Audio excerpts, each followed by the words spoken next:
Okay, so just doing a follow-up to the how to make bone broth. I'm going to show a bit of homemade bone broth that I've already got made, and I thought this would be helpful because you can actually see, if you've never made it, kind of what it's supposed to look like.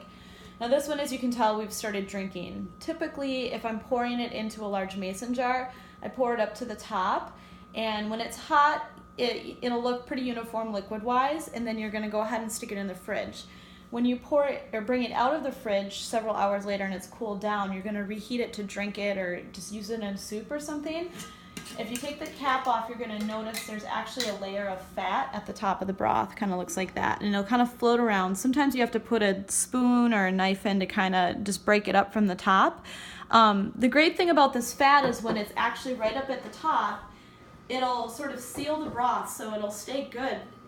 I don't want to say indefinitely, but a lot longer than a week, which is the typical standard for how long bone broth will last, because it provides this vacuum seal. Once you break the seal and you start drinking the broth, you definitely do want to drink it up in the next probably 4 to 5 days if you've had it in your fridge for a while.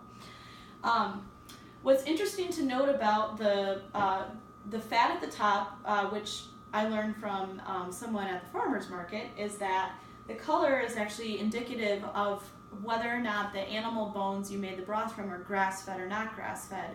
If it's a grass-fed animal, typically the fat will have more of this yellow hue to it. So you can kind of see this one's kind of a creamy yellow color. This did indeed come from a farmer that has grass-fed beef, or cattle I should say, and lamb. So this is essentially what bone broth looks like. And then, you know, you can melt the fat down and drink it with the liquid if you want to. You can discard it if you don't want to eat that part of the broth, but this just gives you an example of what ready-to-go bone broth looks like.